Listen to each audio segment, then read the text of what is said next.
My stepfather said it right there at the Thanksgiving table. 24 people, turkeys still steaming on the platter, my 7-year-old son Caleb sitting 4 chairs down in his clip-on tie, the one he'd picked out himself because he wanted to look important. Raymond set down his knife and said, loud enough for the whole room to hear, "This house, everything in it, and everything attached to the Callaway name goes to Bo. That's final. Some of us here were never really Callaways to begin with." My mother didn't gasp. She reached for her wine glass slowly, deliberately, and drank. That small, quiet sip was louder than anything Raymond had ever said to me because it told me she'd known this was coming. She'd known, and she'd sat there and let the table be set anyway. But here's what nobody at that table expected. My great aunt Cecilia, 79 years old, barely 5'2", moves with a cane she refuses to actually lean on, pushed back her chair at the far end of the table. She reached into the large canvas tote bag she carried everywhere, the one with the peeling monogram and the broken zipper she'd never bothered to fix. She pulled out a white envelope, sealed with a name written on the front in blue ink. My name. And she said, quietly, so quietly you had to stop breathing to hear it, "I've been waiting 11 years for the right moment. Raymond, I believe this is it." What was inside that envelope didn't just end Raymond's plan. It ended the lie my entire family had built their house on. Before I go any further, take a second to like and subscribe, but only if this story's already pulling at something in your chest. Drop your location and the time in the comments. I love knowing who's sitting with me. My name is Nora, I'm 34 years old, and this is what happened the Thanksgiving my family finally ran out of room to hide. Let me take you back 2 weeks before that dinner, before Raymond made his announcement, before everything unraveled in front of 24 people and a carved turkey. I'm a physical therapist at a rehabilitation clinic in Dearden, Tennessee, a mid-sized town where everybody knows which family you belong to and acts accordingly. I've been at the clinic 6 years. I work 40-plus hours a week with post-surgical and stroke patients. It's heavy work. You're holding people while they learn to trust their own bodies again. You don't leave that at the door. My son Caleb is 7. He has his father's ears and my stubbornness and an obsession with collecting rocks he catalogs in a hand-drawn notebook he calls the Official Rock Journal of Caleb James Whitfield. His father, Derek, left when Caleb was 3. He's in Nashville now, shows up when it's convenient, so it's me and Caleb in a 2-bedroom rental on Fairview Avenue, 12 minutes from the house I grew up in, the Callaway House on Sycamore Ridge Road. 4 acres, wraparound porch, a back barn Raymond turned into a workshop. Brick and timber, sits on a small rise so you can see the hills from the kitchen window. My grandfather, Doyle Callaway, built it in the early 60s. My mother, Lorraine, moved back in after Grandma Patrice died. She brought Raymond. Raymond Pruitt had married my mother when I was 15. He had a son from his first marriage, Bo, who was 17 at the time and had never once been told no. Raymond never legally adopted me. He made sure of that, but he made equally sure I understood he was in charge. My mother went along with all of it. Not cruelly, she was just absent. Present in body, absent in spine. She laughed at Raymond's jokes even when they were aimed at me. She stayed quiet when I needed her to speak. She called it keeping the peace. I called it something else. Every major holiday I cooked for the Callaway house, not because anyone asked, because it was understood that Nora would handle it. 24 people. I brought everything. I paid for most of it. Raymond sat at the head of the table like he'd built it himself. He hadn't. My grandfather built that table. Now let me tell you about the money. 3 weeks before Thanksgiving, Raymond called and told me, not asked, told, that I needed to increase my monthly contribution to the household. I'd been paying him $300 a month since Caleb was born. He called it a family arrangement. It covered my mother watching Caleb 2 afternoons while I worked late. I drove over on a Sunday. The house was quiet the way it always was when Raymond wanted something. Too quiet, like the air had been told to behave. My mother was upstairs. I could hear the TV through the ceiling. She knew I was coming. She chose the bedroom anyway. Raymond was at the kitchen table with a cup of coffee he wasn't drinking, a notepad in front of him with numbers written down like he'd done math before I arrived, like he'd been rehearsing this conversation the same way he rehearsed everything, alone, in advance, without the other person getting a vote. Financial pressures, he said. Everything going up. He needed 500 a month going forward. I looked at the notepad. The numbers were neat, organized. He'd thought about this for a while. Raymond, I already pay more than Beau does for anything. He looked at me flatly. Beau is my son. I felt it in my jaw, the way I always felt Raymond's logic, like a door being locked from the inside while someone smiled and called it hospitality. I kept my voice even. I don't live here. I never have.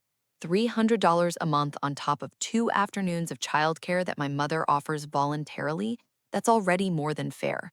He leaned back in his chair the way men lean back when they've decided the conversation is already over and you just haven't caught up yet. He looked at the window, then back at me. Then he leaned forward. If it's too much for you, we can rethink the Caleb arrangement. Your mother's not as young as she was. There it was. Not guilt, not negotiation, a transaction with my son as collateral. I sat with it for 3 seconds. I looked at Raymond's neat little notepad. I thought about Caleb's Tuesday and Thursday afternoons, the way he came home from my mother's with new drawings she'd let him make at her kitchen table. I thought about what it would cost to replace those afternoons with a paid sitter I didn't have the budget for. Raymond knew exactly what he was holding. I said yes, 500. I wrote the check before I left because I'd learned years ago that leaving without giving Raymond what he wanted meant a phone call before I'd even reached the end of the driveway. I handed it to him, he folded it without looking at it and put it in his shirt pocket. Not even a thank you, not even a nod. I drove home with my hands tight on the wheel and my jaw tighter than that. What I found out later, from my mother's own accountant, who had no idea what he was revealing, was that Raymond had been telling my mother the arrangement was $200 a month. He pocketed $300 every single month for 7 years. That's $25,200. But I'm getting ahead of myself. About a week before Thanksgiving, I stopped by the house to drop off Caleb's jacket and heard Beau on his phone in the hallway. Once the deed situation is sorted, Dad said I could start with the back barn first, turn it into a rental unit. The main house stays for now, but eventually… He paused, listening. Yeah, it's all but signed. Nora doesn't know yet. I stood there, holding a 7-year-old's blue jacket and felt the air change in my chest. Not shock, confirmation. I put the jacket on the hook. I picked up Caleb. I drove home without a word. 3 days before Thanksgiving, my great-aunt Cecilia called me. Tuesday evening. Caleb was in bed. I was on my kitchen floor going through a stack of mail I'd been ignoring for a week. Cecilia lives alone on the east side of Dearden. She's my grandfather Doyle's younger sister, sharp as a tack and twice as pointed. She taught high school English for 31 years. She'd once told me, when I was 22 and crying on her couch, Nora, girls like you do not shrink. You were not built for it. I'd thought about that sentence 100 times since. Her voice on the phone was careful, chosen. Nora, has Raymond said anything to you about the property deed? I sat up. The deed? No. Why? Silence, her breathing. You need to be at that Thanksgiving dinner, and I need you to sit close enough that I can reach you across the table. Cecilia, what's going on? I can't say it on the phone, sweetheart. Just be there, and don't let anything he says make you leave before I'm ready. She hung up. I wrote on a sticky note and pressed it to my bathroom mirror. Thursday, stay at the table, wait for Cecilia. Thanksgiving morning, I was up at 5:15, 4 hours of sleep. My eyes felt like sandpaper, but the sweet potatoes weren't going to peel themselves. I stood in my kitchen in the dark for a few minutes before I turned on the light. Just stood there. The apartment was quiet. Caleb was still asleep. I could hear him breathing through the cracked door, that slow, even rhythm that only children have, completely unbothered by the world. I thought about not going. I want to be honest about that. I stood in my kitchen at 5 in the morning and genuinely considered calling Lorraine and saying I was sick, I couldn't make it, sorry about the turkey. I thought about it for probably 45 seconds, long enough to feel the relief of the idea before I let it go. Because I remembered the sticky note on the bathroom mirror. Thursday, stay at the table, wait for Cecilia. Whatever Cecilia had been carrying for 11 years, she needed me there to receive it. and I was not going to make a 79-year-old woman carry it alone one more day. I turned on the light. I started peeling sweet potatoes. Caleb woke up at 6:30, still in his football pajamas, hair going 4 directions. "Can I help, Mom?" I handed him the dinner rolls and told him to arrange them on the baking tray. He spent 8 minutes making sure they were perfectly spaced. Then he looked up at me very seriously and said, "Mom, do you think Grandma Lorraine will let me show her my new rocks today?" I looked at my son, at his careful face, his genuine excitement about rocks, his complete and total innocence about the day that was waiting for us at the end of that 12-minute drive. "Yeah, bub," I said. "I think she'd like that." He beamed and went back to spacing his rolls. We drove to the Calloway house at 7:30. Caleb in his clip-on tie, rock journal in the back seat. He'd packed 4 of his best specimens in a small Ziploc bag to show anyone who would look. By noon, the kitchen smelled like everything good a house is supposed to smell like. Lorraine came downstairs around 9:30, set out plates, then sat in the living room and watched the parade. That was her contribution. 20 minutes of plate placement, then the couch. Beau arrived at 11 with a 6-pack of beer. He didn't knock. He never knocked. It was a habit he'd pick up from Raymond, this idea that certain doors were already yours before anyone gave them to you. He set the 6-pack on the counter next to the cranberry sauce I'd just finished stirring, glanced around the kitchen at the 4 dishes going simultaneously, and said nothing. Not a word. Raymond came through a few minutes later, saw the 6-pack, and said loud enough for the kitchen to hear, "That's my boy," walks in and improves the whole room. I was holding a wooden spoon over a pot of sweet potatoes. I didn't turn around. I just kept stirring. I had 4 dishes on the stove. I had been awake since before the sun. I had driven 12 minutes to cook a meal for 24 people in a house I had never once been given a key to.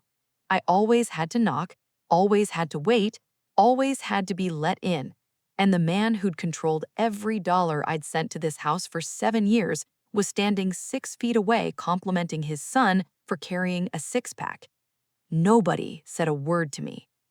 Caleb found me in the kitchen and straightened my apron strap. "You okay, Mom?" 7 years old. Already knew how to read that house. "I'm okay, bub. Go find Aunt Cecilia." By 4 in the afternoon, 24 people were seated around the long dining room table. Cecilia at the far end, her canvas tote on her lap, cane hooked over her chair back.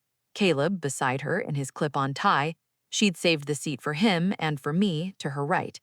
Raymond at the head, sport coat, collared shirt, things I'd never seen him wear to a family dinner. He looked like a man who'd rehearsed the next hour in front of his bathroom mirror.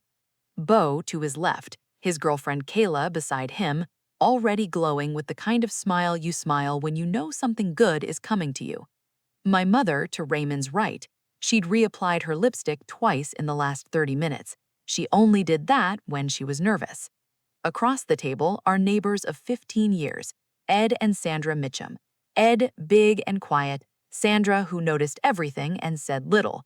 Their son Marcus, now a deputy sheriff in the next county, who caught my eye when he sat down and gave me a small nod I didn't yet understand. And Reverend Aldine Hayes, 68, silver-haired and deliberate, sitting midway down the table. Cecilia had personally invited him. I thought it was just Cecilia being Cecilia. I understand now it was strategy. Reverend Hayes said grace. Long grace, the kind that covers everyone and leaves no room for rushing. I peeked. Raymond's eyes were open, looking at me. Not at the food, not at God, at me. Then he stood up. "Before we dig in," he said, "I have something to share with this family." 24 people looked at the head of the table. Raymond straightened his sport coat, looked around the room the way a man looks when he believes everything in it belongs to him. "I've made a decision about this property. The Calloway house, the land, all 4 acres. It's going to Beau. I've had the paperwork drawn up. It's done." Flat, final, completely certain of himself. Beau nodded with that prepared half-surprise. Kayla's hand found his arm under the table. Ed Mitchum set down his fork slowly. Sandra looked at me, then away. Marcus leaned back in his chair. My mother stared at her plate. This property should stay with family, Raymond paused. Let the word hang. Real family. I heard Caleb's chair shift, felt him look at me. I kept my eyes on Raymond. What do you mean by that, Raymond? Steady. I surprised myself. He turned his full body toward me, didn't lower his voice, pitched it to the whole room. I think you know exactly what I mean, Nora. 24 people felt the temperature drop. He wasn't done. I raised you in this house, fed you at this table, treated you like my own. But at the end of the day, this property is Calloway blood and Pruitt blood, not yours. Ed Mitchum made a sound in his throat. I pressed my hands flat on the table. My grandfather built this house, Raymond. Say what you mean. He wanted me to fold. I could see it, the slight forward lean, the expectation of the exit I always took, the door I'd walked through every time to keep the peace. Not tonight. You're Lorraine's daughter. His voice dropped into something practiced. But you're not a Calloway by blood, and this house doesn't go to Lorraine's side. It goes to the family that built it. And then, from 4 chairs down, small and wavering, Caleb's voice. Mom? He was pulling the edge of my sleeve, clip-on tie gone slightly sideways, eyes wide and starting to fill. Mom, are we not real family? 24 people heard my 7-year-old son ask that question at a Thanksgiving table under the chandelier my grandfather had hung in 1967. Something closed inside me. Not broke, closed. Every Thanksgiving I'd cooked, every dollar I'd paid, every time I'd swallowed what I wanted to say and passed the rolls instead, I'd done it believing that if I just showed up enough, served enough, stayed small enough, they'd decide I was enough. That door closed. I looked at Raymond. My voice came out flat and final. You just said that in front of my son. Whatever you think gives you the right, you do not have that right. I need to stop here for 1 second. Because in that moment, with Caleb's hand on my sleeve and Raymond looking at me like I was a problem he was finally solving, I had about 5 seconds to decide who I was going to be. The old Nora would have picked Caleb up and left, driven home crying. But something was different that night, and I think it started with what Cecilia said on the phone 3 days before. Don't leave before I'm ready. Let me ask you something. Why do you think Raymond chose Thanksgiving dinner in front of 24 people to do this? What was his play? Drop your theory in the comments. I stood up from my chair. I picked Caleb up, carried him to Cecilia, placed him beside her. She opened her arms without a word. Caleb pressed into her shoulder and she held him the way grandmothers hold children, like they're the whole point. I walked back to my seat. I didn't sit down. You've been hinting at this my entire adult life, I said to Raymond, so say it, all of it, right here. Raymond laughed, short, dry. I don't owe you an explanation. You just told 24 people I'm not real family. You owe everyone at this table an explanation. That landed. His shoulders shifted, his jaw tightened. He looked around, at the Mitchums, at Marcus, at Reverend Hayes. Nobody nodding along, nobody backing him up. This property was built by Doyle Calloway. He spread his hands. You carry the name by accident of birth, not by right. You've been coasting on a name that isn't yours for 34 years. A sharp inhale from Sandra Mitchum. You're not even a Calloway by blood, Raymond continued, louder now. Lorraine had you from a relationship before everything. You've been living on borrowed standing your whole life. I turned to my mother. Mom, is that true? She looked at her plate, hands twisting her napkin into a rope. Mom, look at me. She looked up, eyes shining, chin trembling. I'm sorry, Nora. Said the way you say something when you're not sorry for what you did, only sorry it finally has an audience. And that was when I heard it. The slow groan of a chair being pushed back at the far end of the table. Cecilia stood up, both hands flat on the table, spine straight, 79 years old and rising like she had something to settle. Every single head turned. She didn't rush, she didn't shake. She looked at Raymond with the calm, bottomless patience of a woman who had been waiting 11 years and was in absolutely no hurry now that the moment had arrived. "Sit down, Raymond. Cecilia, this is a family matter." "It is." Her voice didn't rise. It didn't need to, which is precisely why I'm standing. She reached into the canvas tote on her lap. She pulled out the white envelope, sealed, my name in blue ink across the front. She held it up, not high, not dramatically, just enough for the whole table to see. "I've had this for 11 years. Her voice was clear the way old stone is clear, solid, unfussy, there. 11 years I watched this man treat my grandniece like she was a guest in a house her grandfather's hands built.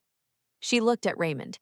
"My brother Doyle told me to wait until Raymond showed everyone in this room exactly who he was." She set the envelope in the center of the table, right between the turkey platter and the sweet potato casserole I'd been making since 6 that morning. "Open it, Raymond, or I'll ask Reverend Hayes to do it." Nobody breathed. I mean that literally. I could hear the chandelier hum, Ed Mitchum's chair creak, Caleb against Cecilia's shoulder, completely still. Raymond stared at the envelope, then grabbed it, tore the end open, rough, impatient, and pulled out what was inside. Not one document, two. The first was a letter, handwritten on ruled paper. Raymond's eyes tracked left to right, left to right. I watched his face change. Arrogance first, then confusion, then something I'd never seen on Raymond Pruitt's face in 19 years. Fear. His lips moved without sound. The paper trembled in his hand. Cecilia's voice was steady. "That letter is from my brother Doyle, written to me 6 weeks before he died. He asked me to keep it until it was needed." She paused. "It says, and I'm quoting because I've read it enough times to know it by heart, 'Cecilia, if Raymond ever tries to transfer the property to Beau or anyone outside the direct bloodline, give Nora the envelope. The deed and everything in it was always meant for her. Raymond doesn't know, but you do, and now she will.'" Raymond looked up from the letter. This is private. This doesn't what, Raymond?" Cecilia's voice was quiet and absolute. "Doesn't belong at this table? In front of these people?" She looked at him calmly. "You made it a table matter when you stood up 20 minutes ago." Raymond's face had gone from red to something grayer, flatter. He turned to Lorraine. "Did you know about this?" Lorraine pressed her napkin to her mouth, shook her head. Cecilia reached into the envelope still in Raymond's hand and slid out the second document. "That," she said, "is a copy of the property deed, filed with the county clerk's office in Doyle Calloway's name.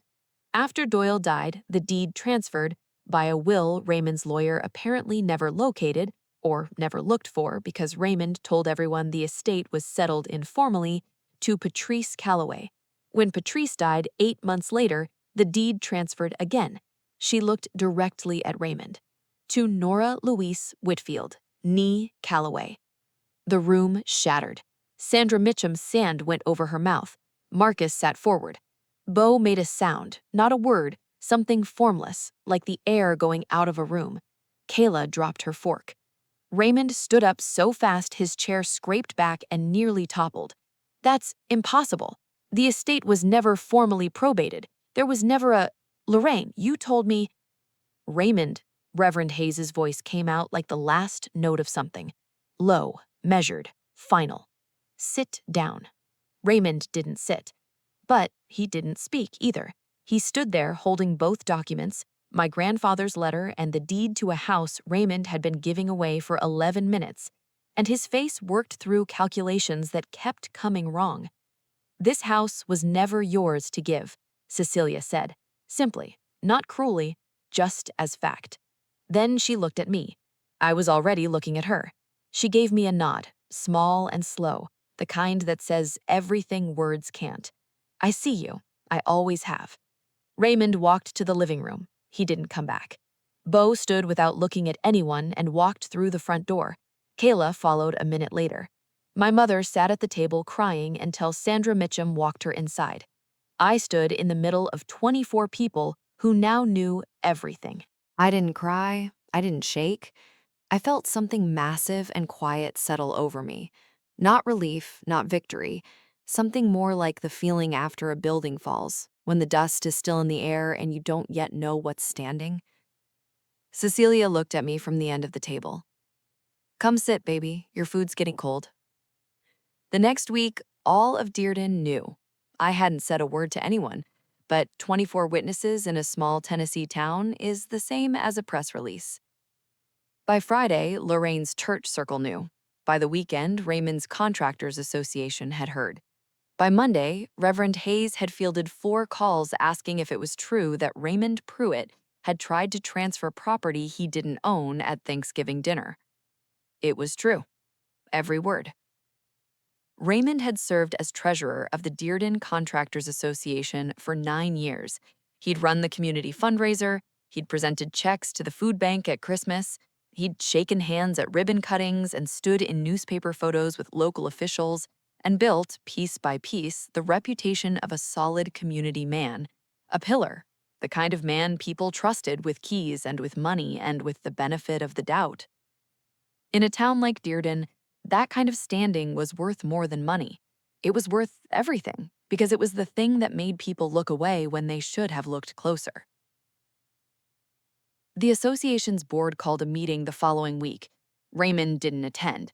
I was told by Marcus Mitchum, who'd heard from his father, that when the board chairperson called Raymond to confirm the meeting time, Raymond said he'd been misrepresented and that the whole situation was a family misunderstanding blown out of proportion by people who didn't understand how property inheritance worked. The board met without him. They voted to remove him from the treasurer role by a margin of 9-1. The one dissenting vote was his oldest friend on the board, a man named Gene, who'd known Raymond for 30 years. Even Gene, I was told, didn't look happy about his vote. 2 weeks after Thanksgiving, a certified letter from the county clerk confirmed the transfer. My grandfather's will, properly probated at last with documentation Cecilia had held in safekeeping, into my name, Nora Louise Whitfield. The Calloway house, 4 acres, the porch, the barn, the kitchen window with the view of the hills, all of it. I sat in my car in the clinic parking lot and read that letter 3 times. Then I folded it, put it in the glove compartment, and went inside to see my first patient of the day, a 61-year-old man named Bernard who was 8 weeks post-knee replacement and finally that morning walked the full length of the hallway without his walker. He turned around at the end of the hall with this enormous grin on his face. "Did you see that?" he said. "Did you see that?" I had to look away for a second to get myself together. "I saw it, Bernard," I said. "I saw the whole thing." Raymond's deed transfer? His attorney confirmed it was entirely unenforceable. There was no legal mechanism to transfer a property he'd never owned. He owed his attorney $1,400 for a document worth nothing. And then I found out about the money. My mother had finally talked to her accountant, asked him to go through 7 years of household records she'd never looked at herself. Raymond had been collecting $500 a month from me. He'd told Lorraine it was $200. He pocketed the difference for 7 years, $25,200. Lorraine called me on a Tuesday evening, her voice very quiet. "I didn't know, Nora." A pause. "I should have looked. I let him handle everything." "I know, Mom. I'm going to pay you back every cent I can find." "It's not about the money." And it wasn't. It's about the fact that you handed him everything and then wondered why nothing was yours. She cried. I let her. Beau came to the clinic about 3 weeks after Thanksgiving. I found him in the waiting room, elbows on his knees, hands clasped, staring at the floor. He looked young. Without the confidence Raymond had propped him up with his whole life, he just looked young and unsure. "I didn't know about the deed. I didn't know about the will." "I know, Beau. I wouldn't have. I'm not saying that makes anything okay, the way I treated you growing up. That was real. That was me." He looked back at the floor. "I'm sorry for that part." I looked at him for a long moment. "I appreciate you saying it. That took something." He nodded, stood up, and left without asking for anything. That wasn't forgiveness. It was a crack in a wall that had been solid for 19 years. Sometimes a crack is enough to start with. Raymond called 5 weeks after Thanksgiving. Early morning. I was in the hospital parking lot after a shift, engine running, eyes closed. 4 rings, then I answered. His voice was quieter, like something in him had been adjusted. "I want to talk," he said.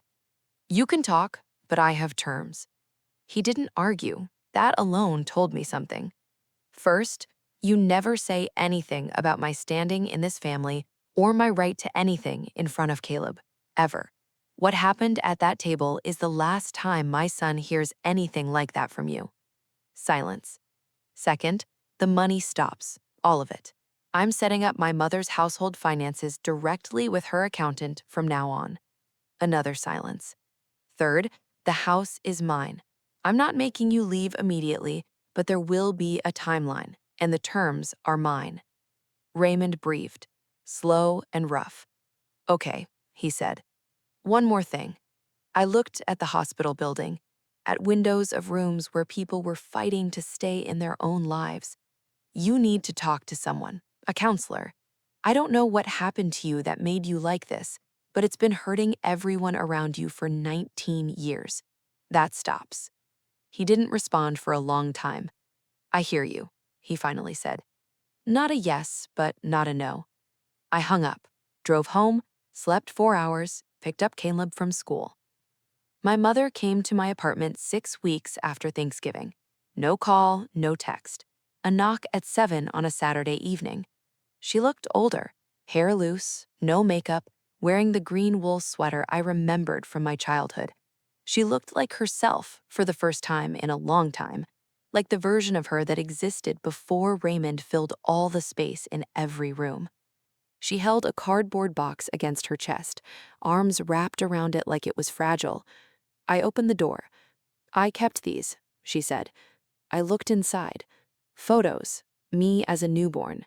Me at 4 on a bicycle, arms out for balance, terrified and thrilled. Me at my graduation in a black gown, laughing at something just off camera. She'd kept them hidden, out of Raymond's sight. "I know that doesn't fix what I didn't do," she said. "I was scared of him leaving and I let that be bigger than it should have been, for too long." Her voice cracked. "I'm sorry, Nora. I'm working on it." "You didn't just let him take from me, Mom. You let him take from Caleb. Caleb heard what was said at that table." She pressed her hand to her mouth. "I'm not going to tell you we're okay," I said. "We're not yet. But Caleb loves you. I'll let him decide how much he wants to see you. I won't stand in the way of that." She touched the door frame briefly, like she needed something solid. Then she turned and walked down the stairs. I closed the door, sat on the kitchen floor, opened the box again. At the very bottom, one photo I'd never seen before. Me, at 3 years old, sitting on my grandfather Doyle's shoulders. Both of us laughing, his hands big and steady on my ankles. On the back, in Doyle's handwriting, "My Nora girl, spring 1994. She belongs to all of us." I held that photograph for a long time. Then I put it on the refrigerator next to Caleb's drawing of our apartment and a permission slip for his school field trip. 2 months after Thanksgiving, on a Saturday afternoon, I drove to the Calloway house. My house.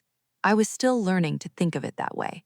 I'd pull into the driveway and sit there for a moment before getting out, looking at the brick front, the wraparound porch, the old oak at the corner of the yard that Doyle had planted as a sapling when he'd first moved in. I kept waiting for the feeling I was trespassing. It never came. What came instead was something quieter, something that felt, slowly and carefully, like belonging. Cecilia was there. She said it was because the house needed attention, a leaky faucet in the upstairs bathroom, some weather stripping that had come loose on the back door. I let her say that. I knew it was because she wanted to be there while I got used to it, while I learned to walk through those rooms without bracing. We sat on the back porch on the old swing Doyle had built, solid pine, painted white 3 or 4 times over the decades, so the edges were rounded with layers. It creaked under us in a comfortable, familiar way, the kind of creak that means something has been used and loved for a long time.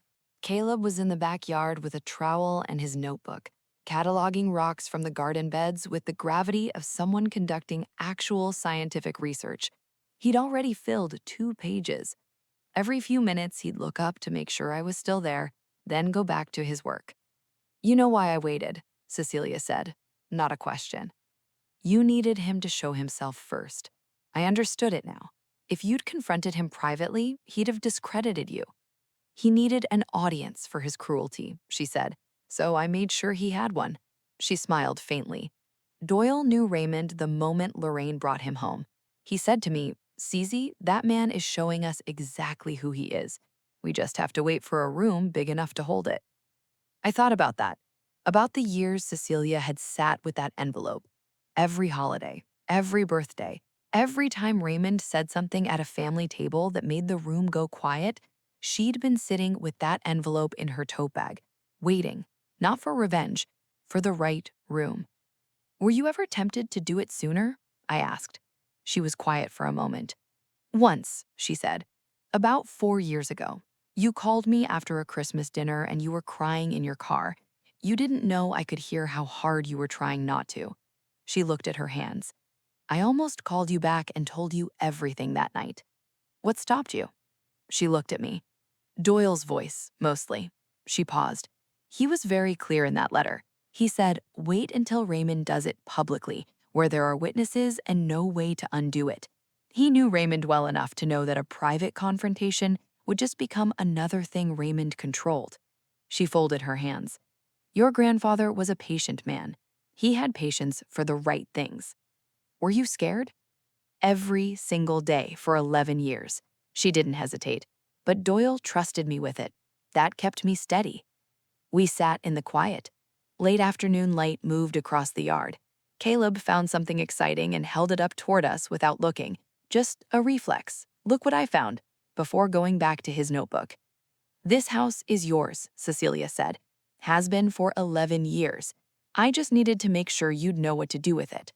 "Cecilia," I looked at her. "I don't know what I would have done without you at that table." "You would have been fine." She squeezed my hand once, but it was faster with me. I laughed. She laughed. It was the first real laugh I'd felt in longer than I could measure. The kind of laugh that comes from somewhere deep and real. Not polite, not performed. The kind that tells you something in you has finally relaxed. "I didn't tell you this story so you'd feel sorry for me. I told you because I spent 34 years paying rent on a life that was already mine. I paid in money, monthly, reliably, without question. I paid in labor. Every holiday meal, every early morning, every thank you nobody said. I paid in silence. Every time Raymond implied I was less. Every time my mother didn't contradict him. Every time I swallowed what I wanted to say to keep the peace. After Thanksgiving, I didn't become a different person overnight. I still work long days. I still eat dinner at 9 when Caleb's finally asleep. I still get tired in ways sleep doesn't completely fix. But I stopped paying Raymond $500 a month. That's $6,000 a year I keep now. Enough to start a savings account for Caleb's college. Enough to breathe. I stopped cooking for people who never thanked me. This past Christmas, Cecilia and I made dinner together. Just us, Caleb, Marcus Mitchum and his wife, and a store-bought pie that was better than anything I'd have baked on 3 hours of sleep. I stopped asking myself if I was a real Calloway. I stopped asking the question entirely, because the answer was always in the deed, in my grandfather's handwriting, in a 7-year-old boy cataloging rocks in the yard of a house his great-great-grandfather built. Some things don't need to be argued. They just need to be witnessed. Raymond and Lorraine are in a small rental on the east side of Dearden now. Lorraine is in therapy. Slowly, she's beginning to be someone I can talk to. We're not okay, but we're not nothing. Caleb calls the Calloway house the big house and asks when he can have his own room there. Soon, I tell him. We're getting there. Cecilia comes twice a week. She sits on the porch with her tea, watches Caleb in the yard, and tells me stories about Doyle that I save up like the photographs I never had. Last week, Caleb came inside and placed a rock on the kitchen counter. Smooth, gray, flecked with something that caught the light. "This one's for the house," he said seriously, "for the collection." I put it on the windowsill above the sink, where you can see the hills. It stays there. I sat on that porch with my great aunt and watched my son in the yard of a house full of history and light. And for the first time in 34 years, I didn't feel like I was visiting. That's my story. Or at least, that's where it is right now. I don't know what the holidays will look like going forward. I don't know if Raymond and I will ever sit at the same table with that Thanksgiving hanging between us. But I know this: Caleb will never sit at a table where someone tells him he doesn't belong. That's my line, and I don't cross it. If this story landed somewhere real for you, leave a comment. Not about me, about you. What's your Thanksgiving table moment? When was the moment you finally stopped folding? If you want more stories like this, there's one waiting in the description. I think you need to hear it. Thank you for staying with me all the way through. I'll see you next time.